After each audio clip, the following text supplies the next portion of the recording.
Bienvenidos al seminario de glaucoma que estaré presentando a la Cátedra de Oftalmología de la Facultad de Medicina de la Universidad del Zulia.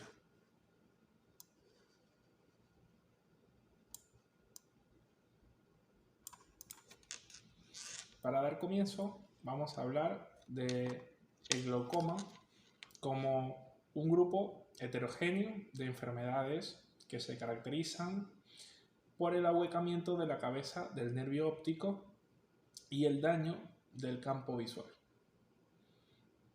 Es la causa más frecuente de ceguera irreversible en todo el mundo. La progresión suele detenerse si la presión intraocular se reduce entre un 30 y un 50% con respecto al valor inicial. La característica más común de todas las formas de glaucoma es la pérdida de células ganglionares de la retina, el adelgazamiento de la capa de fibras nerviosas de la retina y el ahuecamiento del disco óptico. Según la morfología del ángulo de la cámara anterior, el glaucoma puede dividirse en glaucoma de ángulo abierto y glaucoma de ángulo cerrado. El ángulo de la cámara anterior contiene el canal de Schlein, que se encuentra entre la córnea periférica y el iris periférico, el humor acuoso, que sale del ojo a través del canal de Schlein, entre otras características morfológicas. En muchos pacientes, la presión intraocular, que es el factor de riesgo más importante del glaucoma, está ligeramente aumentada o se encuentra dentro de los límites normales, y el aumento de la presión, si llega a producirse, suele ser indoloro. Dado que el glaucoma crónico puede progresar sin que el paciente lo perciba, hasta que la agudeza visual y la capacidad de lectura se vean afectadas en una fase avanzada de la enfermedad, la detección temprana es importante antes de que se desarrollen síntomas subjetivos.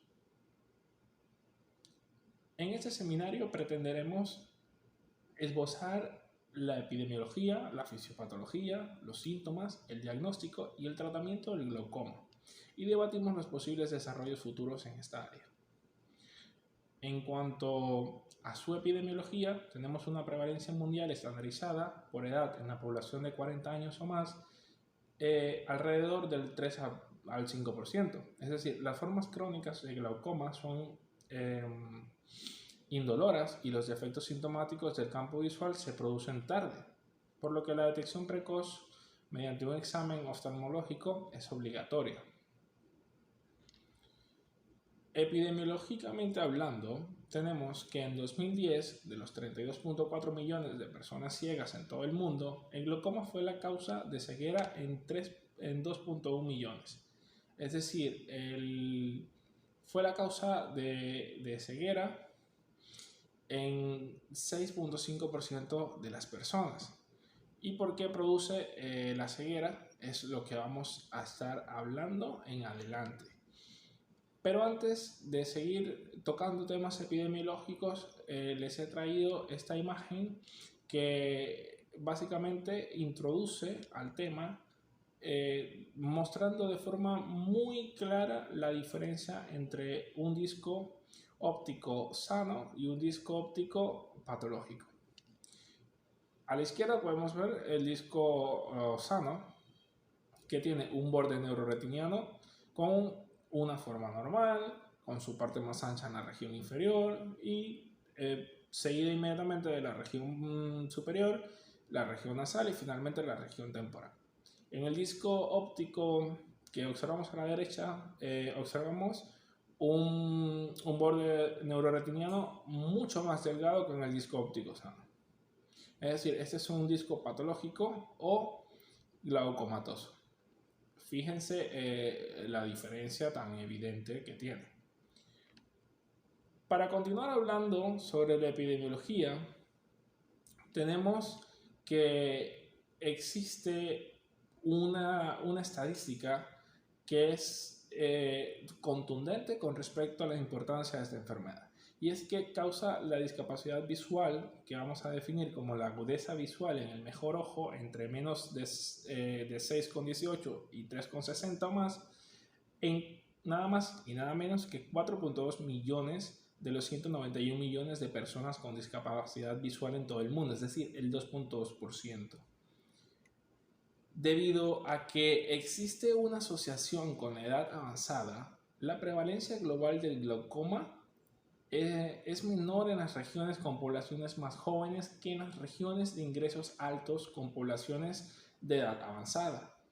La prevalencia global del glaucoma es aproximadamente el 3.5% para las personas de 40 a 80 años.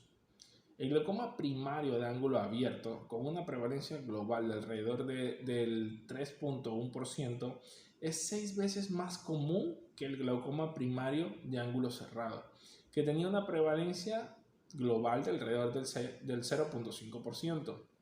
La prevalencia del glaucoma primario de ángulo abierto es más alta en África, con 4.2%, y el glaucoma primario de ángulo cerrado es más prevalente en Asia, con 1.1%.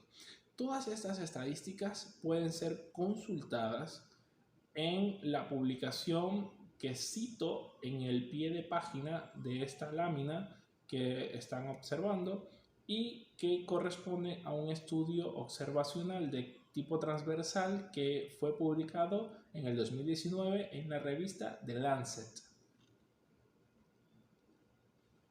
Hablemos de la anatomía y la fisiopatología. Primero tenemos que hablar de la presión intraocular, que tiene un rango normal de 10 a 21 milímetros de mercurio. Está regulada por un equilibrio entre la secreción del humor acuoso por el cuerpo ciliar en la cámara posterior y el drenaje del humor acuoso desde el ángulo de la cámara anterior, ya sea a través de la malla trabecular y el canal de Slane o a través de la vía de salida uveoscleral a través de la raíz del iris hacia la interfaz uveoscleral. Entonces, ¿por qué se produce fisiológicamente este comienzo fisiopatológico? El aumento de la presión intraocular se debe a una disminución del flujo de salida del humor acuoso. En el glaucoma de ángulo abierto, el humor acuoso tiene libre acceso a la malla trabecular y al canal de Slane en el ángulo de la cámara anterior.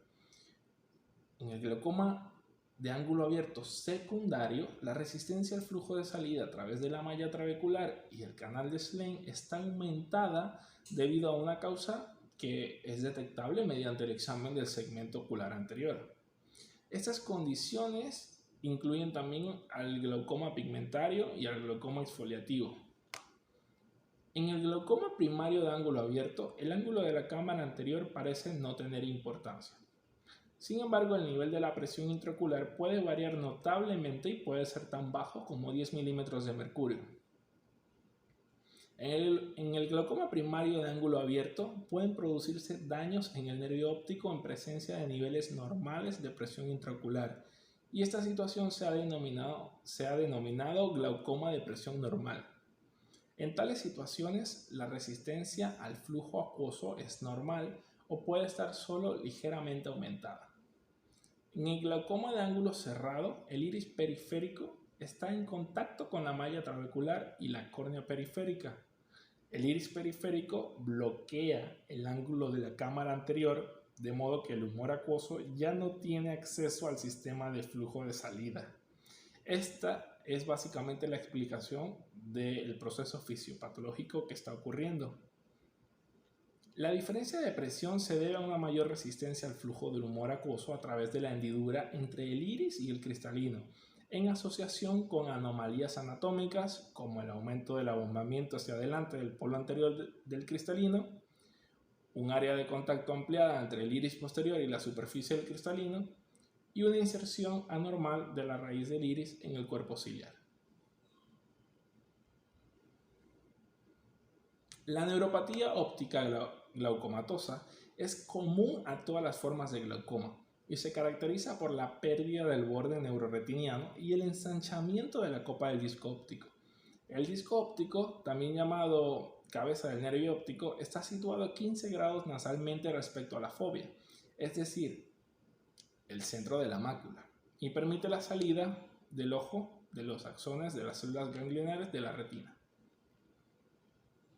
El daño a las fibras del nervio óptico se produce en la lámina cribosa, que es la frontera entre el compartimento intraocular y el compartimento retrolaminar. Podemos ver en la imagen que les estoy presentando en esa lámina que en el reborde lateral izquierdo de este globo ocular que estamos utilizando tenemos una lámina que separa básicamente dos estructuras, una intraocular y otra que es el compartimento retrolaminar. En los ojos con una presión intraocular elevada, el aumento de la diferencia de presión a través de la lámina cribosa provoca tensión y estrés en esta estructura. Esta diferencia de presión resulta en una eventual compresión, deformación y remodelación de la lámina cribosa e impide el transporte axonal ortógrado y retrógrado dentro de las fibras nerviosas ópticas. En cuanto a los factores de riesgo, tenemos básicamente los principales para el desarrollo y la progresión del glaucoma son la edad avanzada, una presión intraocular demasiado alta en relación con la sensibilidad a la presión de la cabeza del nervio óptico, el origen étnico, por supuesto, los antecedentes familiares positivos de glaucoma, el estadio de la enfermedad y la miopía elevada. Los resultados de un ensayo que se hizo, que pueden consultar en la cita que tienen en el pie de página, un ensayo aleatorio controlado con placebo, se demostró que la reducción médica de la presión intraocular permitió conservar el campo visual en pacientes con glaucoma de ángulo abierto.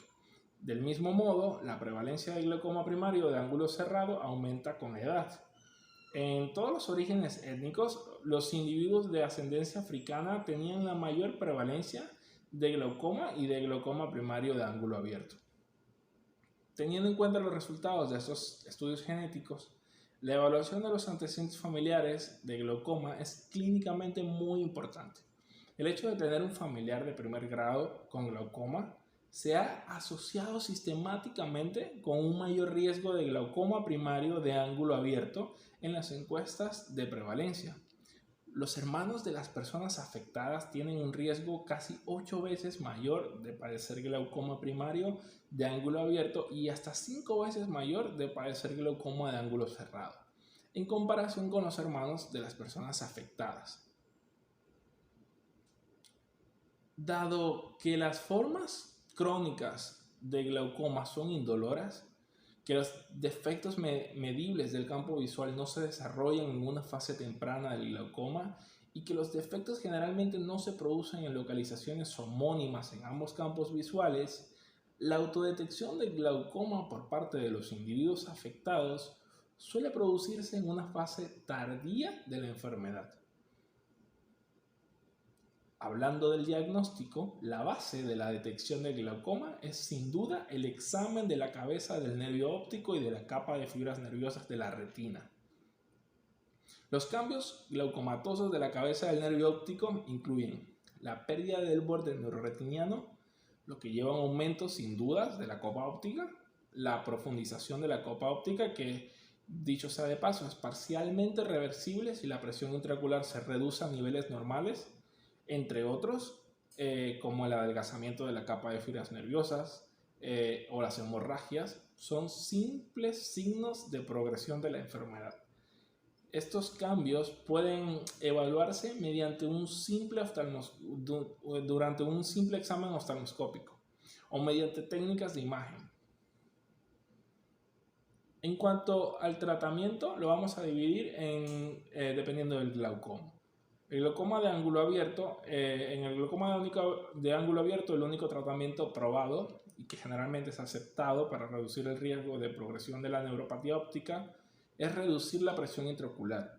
La reducción de la presión intraocular se consigue mediante tratamiento farmacológico, terapia, láser o cirugía.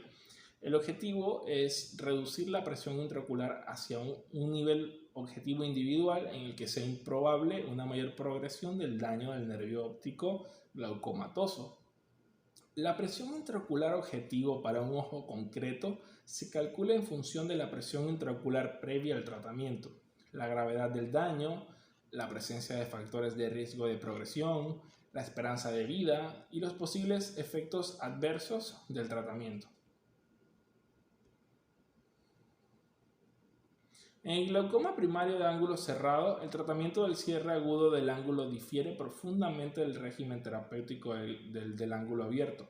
En el cierre agudo del ángulo, la presión intraocular agudamente elevada se reduce primero con fármacos, incluidos los mióticos como tratamiento de primera línea, por ejemplo la pilocarpina, instilados repetidamente en intervalos cortos, y otros fármacos utilizados en el glaucoma crónico de ángulo abierto como el timolol o la brimonidina. El objetivo es abrir el ángulo induciendo una miosis y sacando el tejido periférico del iris fuera del ángulo. Una alternativa podría ser la iridoplastia láser inmediata. Como tratamiento definitivo, la iridotomía láser periférica, que forma una vía para el flujo del humor acuoso entre la cámara posterior y la cámara anterior, creando un pequeño orificio en el iris periférico, es obligatoria para todos los pacientes con cierre primario del ángulo. Esta técnica reduce las diferencias de presión entre ambas cámaras para que el iris periférico pueda aplanarse y retraerse fuera del ángulo de la cámara anterior. Y con esto concluimos el tratamiento del glaucoma de ángulo cerrado y no me queda nada más que decirles que muchas gracias y que espero que este seminario haya sido provechoso.